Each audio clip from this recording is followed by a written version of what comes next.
사랑하는 여러분, 마태복음 14장 말씀을 보면 예수님께서 오병이어의 기적을 일으키시는 사건이 등장합니다. 수많은 사람들이 예수님의 말씀을 듣다가 저녁 때에 먹을 것이 없어서 예수님께서 보리떡 5개와 물고기 2마리로 남자만 5,000명, 부녀와 자녀들까지 합치면 2만 명 가까운 사람들에게 하나님의 놀라운 능력을 베푸셔서 먹이셨습니다.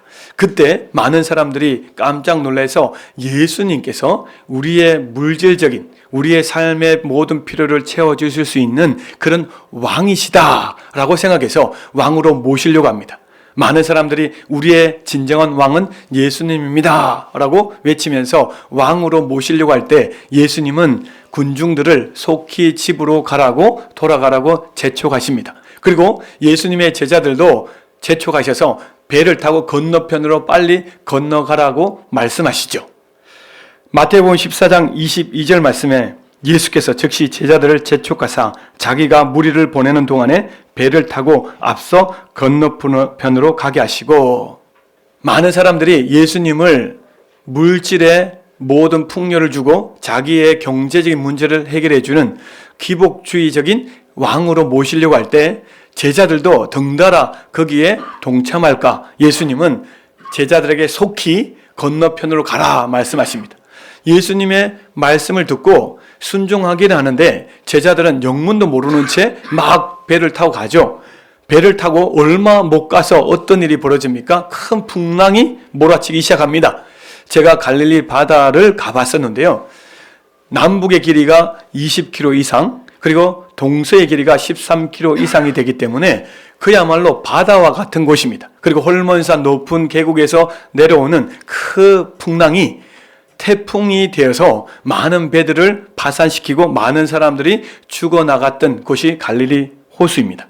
그곳에 제자들에게 무엇이 벌어졌습니까? 큰 일이 벌어졌습니다. 예수님께서 계시지 않는 그곳에서 태풍이 몰아치는데 파산 직전입니다. 배가 파손이 되어서 이제 얼마 안 있으면 가라앉아서 죽을 수밖에 없는 그런 시간이죠. 사투를 벌이고 있습니다. 지치고 힘들고 두려움이 계속 찾아오죠. 이러다가 우리가 죽으면 어떡하나라는 그런 찰나에 예수님께서 풍랑 위로 걸어오십니다. 그 풍랑 위로 걸어오시는 예수님을 보니까 그때는 너무나 깜깜한 곳이지 않습니까? 풍랑이 치고 아무것도 보이지 않는 깜깜한 곳에서 물 위에 어떤 물체가 걸어오고 있습니다. 제자들이 그것을 보니까 얼마나 기겁했겠습니까? 그래서 제자들은 유령이다, 귀신이다 라고 소리칩니다. 그때 예수님께서 뭐라 말씀하십니까? 마태복음 14장 27절 같이 한번 읽습니다. 예수께서 적시 이르시되 안심하라, 나니 두려워하지 말라. 아멘. 설상가상이었던 제자들이지 않습니까? 풍랑 속에서도 겨우겨우 사투를 벌이고 있는데 유령까지, 귀신까지 등장했으니 제자들은 이제 죽었구나, 이제 끝났구나 라는 그런 생각을 했을 것입니다. 그때에 두려움이 가장 가득 차 있을 때 예수님은 두려워하지 말라, 나니 안심하라 라고 말씀하십니다. 그때 베드로는 예수님이시면 나를 물 위로 걸어오게 해주십시오 라고 간청합니다. 그때 예수님께서는 그래, 물 위로 걸어오라 라고 말씀하시죠. 베드로는 물 위를 걷습니다. 물 위를 걸을 때 얼마나 놀랐겠습니까? 풍랑 위를 걷는데도 물에 빠지지 않고 예수님께로 향하며 나아갈 때 베드로는 너무나 감격했을 것입니다. 정말 예수님이시구나 라고 생각했을 때 갑자기 큰 풍랑이 베드로를 덮치려고 합니다. 그때 베드로는 풍랑을 보면서 깜짝 놀라다가 물에 빠져 죽어가고 있습니다. 그때 예수님께 살려달라고 소리치죠. 그 상황에서 예수님은 손 내미셔서 베드로를 건지시고 배 위에 오르십니다. 예수님께서 뭐라 말씀하십니까? 풍랑을 꾸짖으셨다라고 말씀하십니다. 풍랑아 잠잠하라, 고요하라 라고 선포했을 때 그 태풍이 순식간에 고요해지고 잠잠해집니다. 하나님의 놀라운 역사가 일어난 것이죠. 그때 제자들이 무엇이라고 고백합니까? 마태복음 14장 33절 말씀을 같이 한번 읽습니다.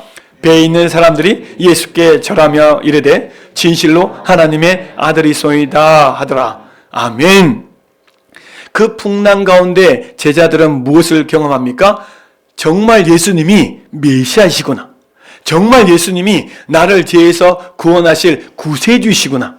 이것을 깨닫게 되고 믿게 되었다는 것입니다.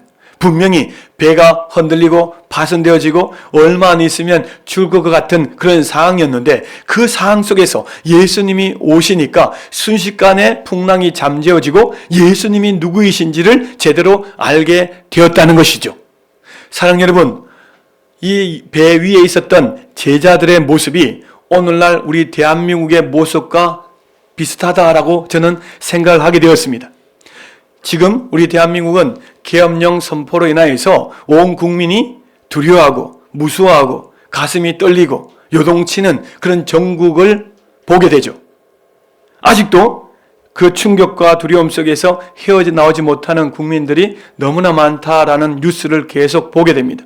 많은 사람들이 앞으로 대한민국은 어떻게 되나, 정치는 어떻게 되나, 이 사회는 어떻게 되나 정말 계속적으로 두려움과 염려, 걱정 속에 사로잡혀 있는 사람들이 너무나 많이 있습니다. 사랑하는 여러분, 사실 우리나라는 이번 일만 두려움과 무서움에 빠진 그런 사건이 아닙니다. 우리나라의 역사를 보면 끊임없이 우리나라는 전쟁과 기근과 환난과 재난이 많았던 나라였습니다. 그래서 역사학자들은 우리나라의 역사를 이렇게 얘기하죠. 피의 역사, 고난과 고통의 역사라고 말을 합니다. 얼마나 많은 고난이 있었는지요. 얼마나 많은 풍랑이 있었는지요. 우리나라가 안정적으로 편안하게 살았던 시기는 그렇게 많지 않습니다. 우리는 항상 안정적이고 편안하게 살기를 원하죠. 문제없이 나라가 부강해지고 잘 먹고 잘 살고 또 우리가 하는 모든 일들이 잘 되어서 걱정 없이 염려 없이 살기를 원하지만 이 세상은 그야말로 요동치는 배와 똑같습니다. 풍랑을 맞이한 배와 똑같습니다. 예수님께서 마태복음 24장에 말세에 일어날 일들에 대해서 말씀하십니다. 그 말씀을 보면 전쟁이 전 세계 곳곳에서 일어날 것이며 난리와 난리의 소문을 들을 것이다 라고 말씀하십니다. 그리고 지진과 자연재해, 수많은 기근들이 일어날 것이고 수많은 사기와 도둑질, 간음, 악한 것들이 계속 일어나서 나라가 편안할 날이 없어요. 온통 재해의 풍랑 속에서 큰 어려움에 빠지는 세상을 보게 됩니다. 오늘날 초등학생들도 뭐라고 하신지 아십니까? 학원 때문에, 공부 때문에, 학교 때문에, 무엇 때문에 정말 편할 날이 없다라고 얘기합니다. 좀 쉬고 싶은데 정말 삶이 만만치 않다. 어떤 아이들은 살고 싶지 않다라는 얘기를 하는 것을 제가 들었습니다. 얼마나 힘들었으면 초등학교 아이들까지도 힘들다라는 말을 할까요? 예수님의 제자들은 분명히 예수님의 말씀을 듣고 배를 타고 건너편으로 갔습니다. 그런데 건너편을 가는 도중에 큰 풍랑을 맞이하게 됐죠. 예수님 말씀대로 살아가는데 왜 풍랑을 맞이합니까? 예수님 말씀대로 살아가면 잘 돼야 되죠. 아무런 문제 없이 건너편에 가서 예수님을 기다리고 예수님을 맞이할 준비를 해야 되죠. 그런데 풍랑을 맞이했다라는 것은 우리가 생각해 봐야 될 것이 여러 가지 있지 않습니까? 예수님의 말씀을 듣고 살아가도 우리의 삶은 그야말로 태풍을 맞이하는 작은 배와 똑같아요. 항상 요동칩니다. 항상 흔들려요. 항상 두려움과 무서움, 때로는 죽음의 위협을 받고 살아갈 수밖에 없음을 말씀하고 있습니다. 예수님께서 풍랑이 일어나는 그 호수를 건너편으로 가라고 모든 일들을 다 아시면서 건너편으로 가라고 하신 이유가 무엇일까요? 오늘 본문에서 우리가 잘 알고 있습니다. 그런 풍랑, 흔들리는 그런 세상에서 무엇을 바라보고 무엇을 의지해야 되는가에 대해서 분명히 말씀하신 것입니다. 풍랑이 일 때 제자들 중에서 어부 출신이 있었습니다. 자기의 기술로, 자기의 능력으로 이 풍랑을 이길 수 있다라고 생각해서 열심히 노력했지 않겠습니까? 배의 기술을 열심히 가지고 있는 것을 다 쏟아냈을 것입니다. 자기의 힘, 자기의 기술, 자기의 가지고 있는 것, 배를 의지할 수도 있습니다. 사랑하는 여러분, 풍랑이 있는 이 세상 속에서 무엇을 의지하고 무엇을 바라보고 무엇을 믿고 있는가가 우리의 삶을 결정하더라는 것이죠. 지금 우리나라의 상황도 태풍 속에 있는 작은 배와 같습니다. 정치적인 문제, 경제적인 문제, 교육, 모든 영역에서 요동치지 않는 분야가 없어요. 내년은 더욱더 힘들어진다고 말하고 있지 않습니까? 경제적으로 더 힘들어지고 모든 부분이 더 힘들어질 것이다. 이렇게 얘기합니다. 풍랑 끊임없이 몰아치고 있습니다. 이런 풍랑이 몰아치고 있는 이 세상에서 과연 우리는 어떻게 요동치지 않고 굳건한 믿음 위에서 맡은 사명을 온전히 감당하면서 살아갈 수 있을까요? 주변에 있는 사람들이 너무나 두려워하고 무서워하고 벌벌 떨고 있는 그 상황에서 어떻게 하면 그 두려운 마음을 잠재우고 예수님께로 인도할 수 있을까요? 오늘 본문이 우리에게 답을 주고 있는 것이죠. 따라서 제일 첫 번째로 오늘 본문에서 주시는 은혜가 무엇입니까? 주변이 요동치면 요동칠수록 믿음으로 예수님을 바라봐야 된다라고 말씀하고 있습니다. 요동치는 이 세상에서 무엇을 믿는가? 무엇을 바라보고 의지하는가? 오늘 본문은 2절에서 이렇게 말씀하십니다. 같이 한번 읽습니다. 믿음의 주요 또 온전하게 하신 이인 예수를 바라보자. 아멘. 초대교회는 우리나라 상황보다 더 흔들렸습니다. 로마의 압제, 그리고 이단들의 발흥, 그리고 곳곳에서 초대교회 사람들을 공격했습니다. 유대인들까지도 예수 믿는 그리스도인들을 박해하고 죽이려고 했습니다. 우리나라 상황보다 더 힘든 상황 속에서 히브리서 기자는 무엇을 말하고 있습니까? 흔들리고 고통 많은 이 세상에서 믿음의 주요 온전하게 하신 이인 예수를 바라봐야 된다라고 말씀하고 있습니다. 여기서 중요한 것은 믿음의 주라고 하고 말씀하고 있습니다.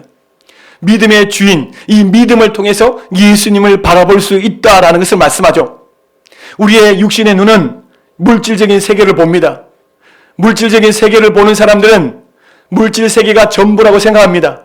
영적인 세계를 볼 수 없기에 이 땅이 전부라고 생각해서 이 땅의 모든 목적과 삶의 방향을 맞추어서 살아갑니다.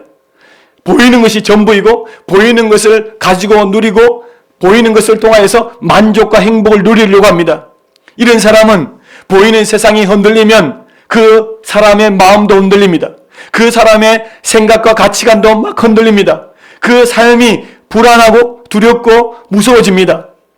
예수님께서는 오늘도 믿음의 주라고 말씀하십니다. 예수 그리스도를 구주로 믿는 사람들에게는 영적인 세계, 보이지 않는 세계를 열어주십니다. 우리가 은혜 받았다라는 것이 무엇입니까?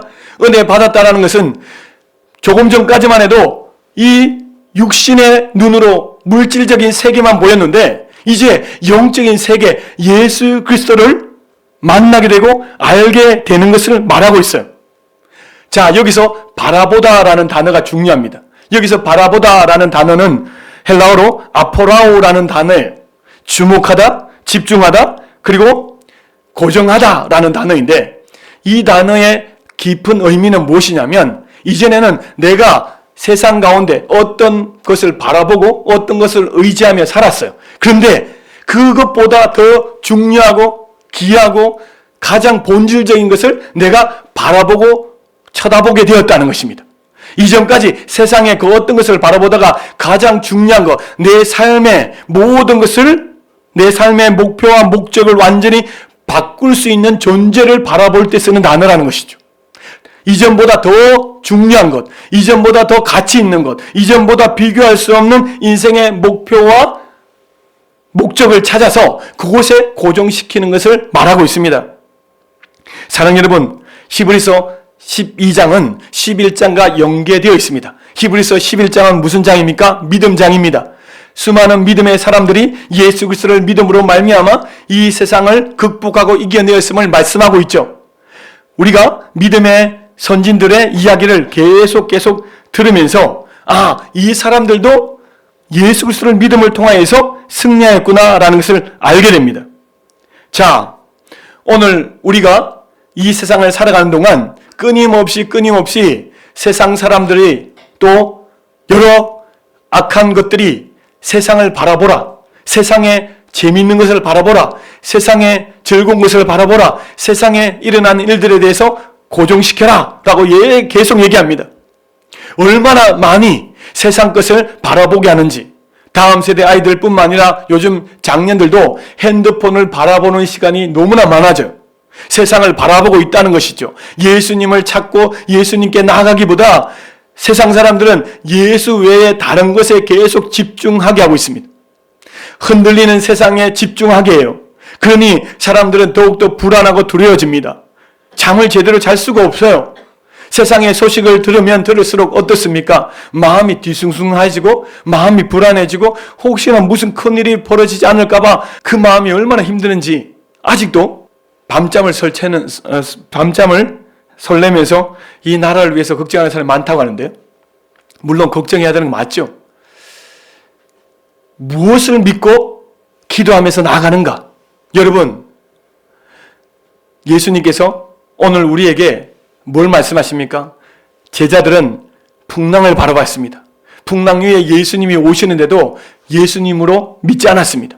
분명히 풍랑 가운데, 흔들리는 배 가운데 주님이 찾아왔음에도 불구하고 제자들은 주님을 바라보지 않았던 것이죠. 예수님께서 계속적으로 우리에게 말씀하시는 것이 이것입니다. 끊임없이 우리 삶 가운데 풍랑이 일어날 때 무엇을 주목하는가? 무엇을 바라보는가? 여기에 지금 모든 것을 말씀하고 있습니다. 예수님을 믿는다고 할 때 주님께서는 이 니고데모와의 대화 속에서 예수님이 3절에 이렇게 말씀하시죠. 사람이 거듭나지 아니하면 하나님의 나라를 볼 수 없느니라. 거듭나야 된다. 거듭나다는 것이 중생이지 않습니까? 예수 그리스도를 믿고 하나님의 자녀로 다시 태어남을 말씀하고 있습니다. 예수 그리스도를 구주로 영접하게 되면 우리가 믿음을 가지게 되고 다시 태어났습니다. 중요한 것은 이 믿음 가운데 하나님의 나라, 하나님의 세계를 계속 보여주시고 알게 해주십니다. 그래서 우리는 세상이 흔들리고 불안하고 두렵지만 흔들리지 않는 세상을 우리는 알게 돼요. 이 세상은 흔들리지만 영원한 하나님 나라는 견고하고 흔들리지 않고 내 마음에 불안이나 염려, 걱정이 없게 하시는구나.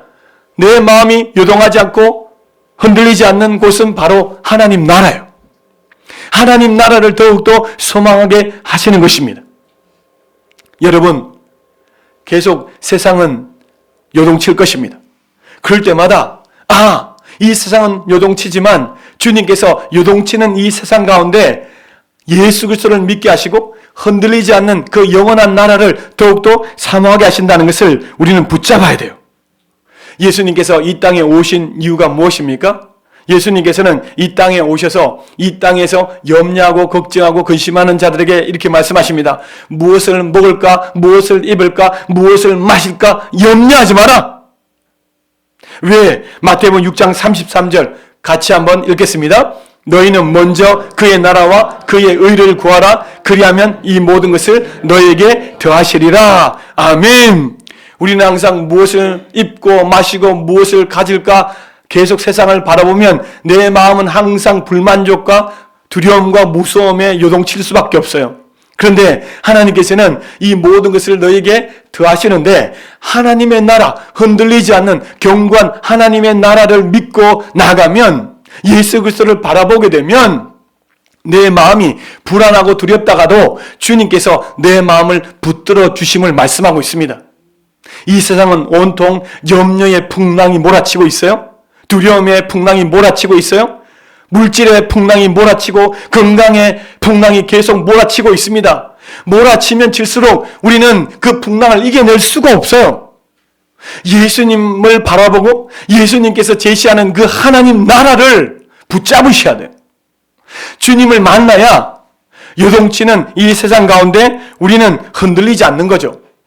마태복음 그리고 요한복음 우리가 계속 말씀을 읽다 보면 많은 제자들이 계속 예수님을 만날 때마다 예수님께서 이 풍랑을 잠재우시는구나 이것을 깨달으면서 보이지 않는 하나님의 나라를 찾아갑니다.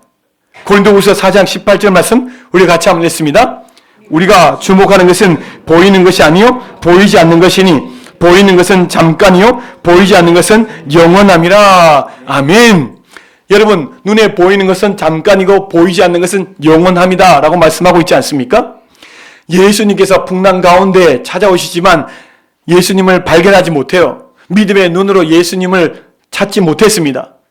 그런데 믿음의 눈을 가지게 되면 주님께서 찾아오세요. 풍랑을 잠재우시는 것을 경험하게 되는 것이죠. 보이지 아니하시는 그 예수님을 우리가 어떻게 경험합니까?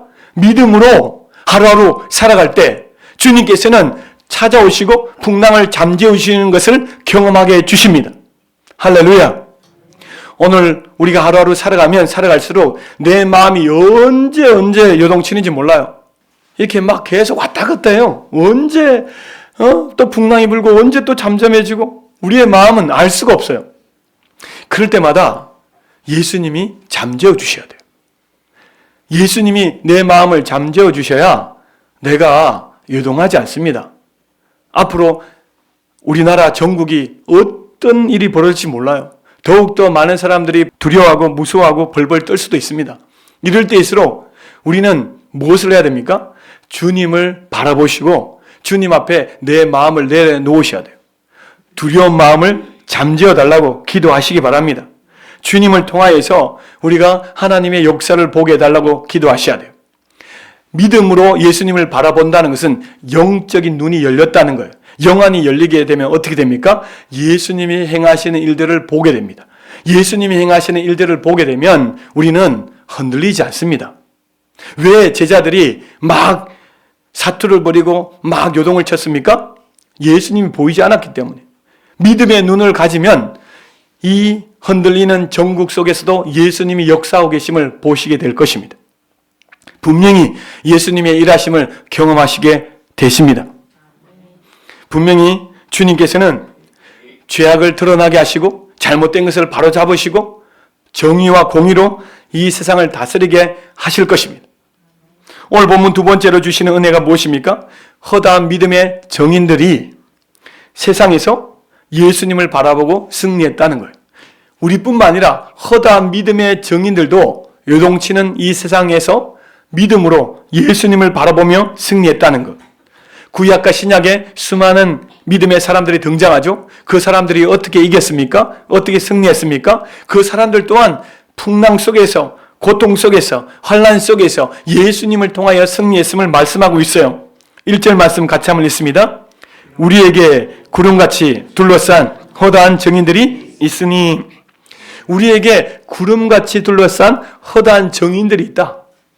허다한 정인들이 너무나 많이 있어요. 근데 이 사람들은 11장 36절 37절에 보니까 이 사람들이 얼마나 많은 고난과 고통을 당했는지, 예수님 때문에 감옥에 갇히기도 하고 예수님 때문에 고난을 당하는데 죽음의 순교의 상황까지 간 사람들이 많이 있음을 말씀하고 있어요.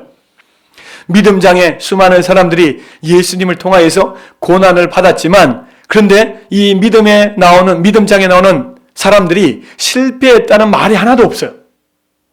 놀랍지 않습니까? 단 한 사람도 실패의 말씀이 없어요. 모든 사람들이 그 고난과 어려움, 요동치는 전국 속에서도 믿음으로 승리하였다. 예수 그리스도를 바라봄으로 인하여서 모두 다 승리한 사람들의 이야기로 가득 차 있다는 것입니다. 사랑하는 여러분, 히브리서 11장에 믿음의 사람들이 승리했다라는 것을 우리에게 말씀하시면서 예수님은 뭘 말씀하고 싶어 하십니까? 믿음의 사람들도 요동치는 전국 속에서 믿음으로 승리했듯이 너희들 또한 승리하게 될 것임을 말씀하고 있어요. 어떻게 하면 승리할 것인가에 대해서 분명히 말씀해 주고 계시는 것이죠. 제가 이스라엘을 갔을 때, 처음에 갈 때는 이스라엘 한 번도 가보지 못했는데 그 나라를 어떻게 가지? 어떻게 여행을 하지? 어떻게 성지를 찾고 다니지? 그런 생각을 했습니다. 그런데 그 여행사를 통해서 들은 소식은 20년 동안 이스라엘 나라를 살았고 공부하였고 또 교수님이시고 박사였어요. 너무나 잘 알고 있는 박사님이 가이드가 되어주시고 너무나 유명한 그 기사가 운전하기 때문에 걱정하지 말라는 거예요. 그 사람들이 앞서가서 모든 것을 다 탐방했고 다 알기 때문에 그 사람들이 이끄는 대로 가면 된다고. 그러니 정말 가서 보니까 걱정할 거 하나도 없더라고요. 이끄는 대로 가니까 또 설명도 듣고 하니까 이해가 되고, 예수님이 태어나신 곳이 여기구나. 예수님이 이렇게 여기서 역사하셨구나. 예수님이 여기서 십자가에 못 박혀 죽으셨구나. 부활하셨구나. 그런 것을 다 알게 된 것입니다. 우리도 마찬가지죠. 믿음의 선조가 있다는 것이 얼마나 놀라운 은혜입니까? 그분들의 믿음을 본받으면 주님께서 우리에게도 놀랍게 역사해 주세요. 우리나라가 여러분 일제 침략기 때에 얼마나 많은 교회가 박해를 받은 줄 아십니까? 얼마나 많은 목사님들, 성도님들이 고문을 당하시고 죽으신지 아십니까? 우리가 뭐 주기철 목사님, 손양원 목사님 이런 얘기를 많이 들어봤지 않습니까? 그 믿음의 선조들이 나라가 어려울 때, 나라를 잃어버리고 방하고 고통하는 그 사람들을 위해서 눈물 뿌려 기도하셨습니다. 고문을 당하셨죠. 모진 고난을 당하셨죠. 왜? 이 나라 백성을 위해서, 하나님 나라를 위해서 얼마나 눈물로 기도하셨습니까? 산에서, 들에서, 아니면 집에서, 곳곳에서 하나님 이 나라를 살려달라고, 이 나라가 지금 너무나 어려움에 빠져 있습니다. 이 나라를 붙들어 달라고, 이 나라를 지켜달라고, 이 나라가 하나님을 두려워하는 나라, 하나님을 제대로 믿고 섬기는 위정자들이 통치하게 하여 주시옵소서. 우리가 반드시 기도해야 됩니다. 지금까지 우리가 대통령과 위정자를 위해서 제대로 기도하지 않았다면 지금부터라도 기도해야 돼요. 믿음의 선조들은 정말 좋든 싫든 위정자들을 위해서 기도했습니다. 내가 원하는 사람이 되었든 안 되었든 그게 중요한 것이 아니에요. 정말 하나님을 두려워하는 정치인들, 하나님을 위해서, 그리고 이 나라가 공의로운 나라가 되게 하기 위해서 최선을 다할 수 있도록 계속 기도하시는 저와 여러분 되시기를 주님의 이름으로 축원드립니다. 6.25 시대 때 여러분 나라가 잃어가는 그때에 부산에서 초량교회 전국의 목사님들이 모여서 눈물로 기도합니다. 눈물로 기도하는데 그 기도 마지막 날 인천 상륙작전이 벌어졌다고 합니다. 이 나라를 위해서 기도할 때 정말 도저히 이루어지지 않을 것 같은 그 인천 상륙작전이 이루어졌다는 거 아니겠습니까? 그리고 하나님께서 이 나라를 회복시켜 나가지 않습니까? 우리의 믿음의 조상들, 선조들은 나라가 어렵고 힘들면 정말 두 팔 걷어서 하나님 앞에 기도했습니다. 우리가 해야 될 일이 무엇입니까? 이 나라를 위해서, 이 땅을 위해서 기도해야 됩니다. 히브리서 11장 1절을 보면 믿음은 바라는 것들의 실상이라 라고 말씀하고 있습니다. 보이지 않는 것들의 증거다. 이 믿음은 바라는 것들의 실상이다 라고 하는 것은, 실상은 확실하게 이루어질 미래의 어떤 사실에 대한 확신입니다.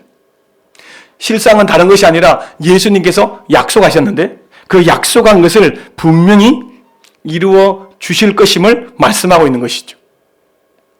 따라서 오늘 본문에서 주시는 세 번째 은혜가 무엇이냐면 하나님의 말씀을 통해서 예수님을 계속 바라봐야 된다는 거예요. 하나님의 말씀을 통해서 우리는 예수님을 바라봐야 된다. 자, 예수님께서는 이 땅에 오셔서 하나님의 뜻을 가르쳐 주셨어요. 하나님의 구원의 계획, 하나님의 모든 뜻을 다 사람들에게 선포하셨죠. 그래서 요한복음 1장 1절에 보면 태초에 말씀이 계시니라, 이 말씀이 하나님과 함께 계셨으니 이 말씀은 곧 하나님이시니라. 예수님은 말씀으로 오셨습니다. 하나님의 모든 뜻, 인간들에게 반드시 전해야 될 모든 이야기들을 가지고 오셔서 선포하신 것이죠. 예수님께서 말씀하신 것은 반드시 다 이루어졌습니다. 또 예수님이 다시 오실 것임을 말씀하시죠. 반드시 이 약속도 이루어질 줄 믿습니다. 오늘 2절 말씀해 보니까 같이 한번 읽습니다. 그는 그 앞에 있는 기쁨을 위하여 십자가를 참으사 부끄러움을 개의치 아니하시더니 하나님 보좌 우편에 앉으셨느니라. 아멘. 예수님께서 십자가를 지실 때 기쁨을 위하여, 그리고 부끄러움을 개의치 않으셨다라고 말씀하십니다. 왜 예수님이 십자가를 지실 때 앞에 있는 기쁨을 위해서 또 부끄러움을 개의치 않으셨습니까? 그것은 십자가를 통하여서 하나님이 인간들을 구원하시겠다라고 약속하셨기 때문입니다. 인간들을 구원하신다는 하나님의 약속을 이루시기 위해서 예수님은 부끄러움도 개의치 않으셨어요. 십자가에 못 박혀 죽는 것 얼마나 부끄러운지 아십니까? 얼마나 고통인지 아십니까? 그 모든 고통을 이기신 이유가 바로 하나님의 약속을 이루시기 위해서입니다. 예수님께서도 하나님의 약속을 이루기 위해서 자신의 모든 것을 내놓으셨는데, 우리가 하나님의 말씀, 이 약속의 말씀을 믿고 나가면 주님께서 반드시 이루어 주세요. 하나님 보좌 우편에 앉아 계시는 예수님처럼 반드시 이 약속의 말씀을 믿고 나가면 우리 또한 하나님 나라, 영원한 천국으로 주님이 반드시 인도하십니다. 사랑하는 여러분, 믿음이라는 것은 막연한 것을 붙잡고 믿는 것이 아니에요. 우리는 확실한 것, 분명히 이루어질 것을 믿는 거죠. 우리가 요동치는 전국 속에서도 굳건하고 견고하고 흔들리지 않는 이유가 무엇입니까? 하나님의 약속 때문이에요. 이 약속을 통하여 예수님을 만날 수 있기 때문이죠. 고린도전서 15장 58절 말씀 같이 읽습니다. 그러므로 내 사랑하는 자들아 견실하며 흔들리지 말고 항상 주의 일에 더욱 힘쓰는 자들이 되라. 이는 너희 수고가 주 안에서 헛되지 않은 줄을 알미니라. 아멘. 고린도 교회에서도 정말 큰 어려움이 있었죠. 황제의, 네로 황제의 그런 고난, 고통, 그리고 내적으로 외적으로 이단 내의 고통, 교회 안의 문제, 여러 문제가 있었습니다. 예수님을 믿기에 너무나 힘들고 어려워요. 요동치는 전국이었습니다. 그런데 사도 바울은 고린도 교회 성도들에게 뭘 말씀하고 있습니까? 견고하며 흔들리지 마라. 아무리 세상이 흔들려도 견고해라. 그것은 하나님의 말씀이었어요. 약속의 말씀을 붙잡고 나아가면 분명히 주의 일에 더욱 헌신하는 자가 될 것이다. 세상이 시끄럽고 막 문제가 생겨요? 그러면 난 모르겠다. 나도 모르겠다. 그러면서 마음대로 살면 되겠습니까? 사랑하는 여러분, 기독교인들이 가장 빛을 발할 때가 언제입니까? 빛과 소금의 역할을 감당해야 되는 그리스도인들이 가장 드러날 때가 언제입니까? 평소에는 잘 드러나지 않아요. 그런데 언제 드러납니까? 빛은 가장 어두울 때 가장 밝은 빛을 발해요. 가장 어두울 때 빛을 비추면 밝잖아요? 그리고 오염되고 타락하는 그곳에 소금을 넣어보세요. 덜 오염되고 덜 부패해요. 가장 부패하고 타락할 때 그리스도인들이 소금의 역할을 해야 되는 거죠. 주님께서는 오늘 우리에게 말씀하십니다. 세상이 흔들리고 요동치면 요동칠수록 우리는 더욱더 주의 일에 힘쓰는 자들이 되어야 될 줄 믿습니다. 이때 진짜 우리의 진가가 드러나는 거죠. 정말 저 사람이 예수님을 바라보고 예수님을 잘 믿는 사람인가 아닌가가 요동칠 때 드러나는 거예요. 요동칠 때 예수님을 바라보는 자들은 분명히 살아나요. 그런데 요동칠 때 예수님을 바라보지 못하면 물에 빠져 죽습니다. 이럴 때일수록 여러분 맡은 사명을 잘 감당하시기 바랍니다. 이럴 때일수록 더욱더 주님께서 복음을 전하게 하시죠. 두려움에 떨고 있는 자들에게, 불안해하고 근심하고 염려, 걱정에 빠져 있는 자들에게 예수님을 소개하고 예수님을 만날 수 있도록 이끌어야 돼요. 그래야만 그 불안이 잠재워진다는 것입니다. 사랑하는 여러분, 정말 이 땅에 어려움이 찾아왔습니다. 이럴 때일수록 더욱더 모여서 기도합시다. 그리고 위정자를 위해서 기도합시다. 이때에 정말 이 대한민국이 변화되게 도와주시고 정치가 변화되게 도와주시옵소서. 무엇보다도 교회가 변화되게 도와주십시오. 이 교회가 그동안 나라를 위해서 너무나 기도하지 않고 나라를 위해서 위정자를 위해서 너무나 깨어있지 못했습니다. 하나님, 우리가 더욱더 위정자와 이 나라를 위해서 기도하고 주님이 다시 오실 것인데 주님이 다시 오실 때 정말 너희의 수고가 헛되지 않아였다. 너희의 수고로 말미암아 이 나라가 바로 세워졌고 그리고 너희의 헌신을 통하여서 땅까지 복음이 전거되었다. 칭찬받으시는 저와 여러분 되시기를 주님의 이름으로 축원드립니다. 이 시간 같이 한번 찬양합시다.